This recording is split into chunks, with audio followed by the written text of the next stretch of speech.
Avec le retour du soleil, vous avez hâte de recharger vos batteries et de vous concocter un teint hâlé. Mais attention, l'excès d'ultraviolet peut s'avérer dangereux. Les dangers pour la peau, immédiatement, c'est le coup de soleil. Très vite, en quelques minutes d'exposition, une peau sensible peut brûler au soleil. C'est-à-dire qu'en fait, elle va recevoir une quantité d'UV suffisante pour un index UV de l'ordre de 8-9, c'est-à-dire le type de rayonnement qu'on a l'été en France métropolitaine au bord de la plage. On a pire encore en montagne, on a évidemment encore pire sous les tropiques. Quelques minutes vont suffire à recevoir un coup de soleil qui va déclencher quelques heures plus tard une brûlure, une forte sensation de chaleur, voire de la fièvre, voire ce qu'on appelle l'insolation, c'est-à-dire le coup de chaleur.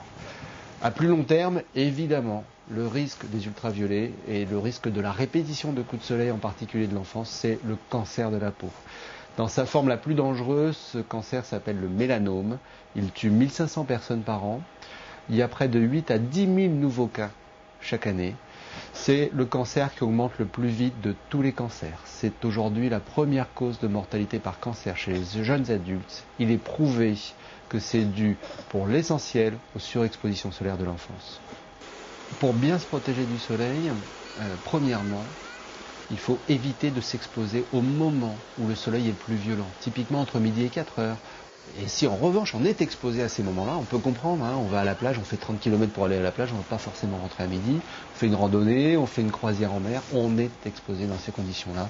À ce moment-là, il faudra mettre en œuvre tous les moyens de protection, la panoplie solaire, c'est-à-dire pas que la crème oui, mais en complément du chapeau, des lunettes, du t-shirt et bien sûr toujours de la recherche de l'ombre. On peut chercher de l'ombre, ça vaut le coup de rester à l'ombre.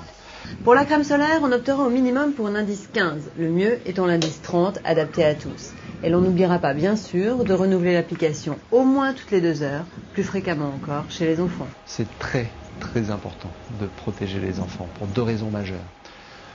Les enfants sont plus sensibles au soleil, leur peau est plus fine, leur peau bronze moins bien. De plus, ils sont plus exposés que les adultes au soleil. De nombreuses études montrent que la moitié du soleil de toute sa vie est reçue avant l'âge de 18 ans, à un moment où, a fortiori, on est plus sensible. Donc véritablement, les dégâts se produisent pour l'essentiel pendant l'enfance. Vous l'avez compris, lézarder des heures entières peut vous coûter très cher.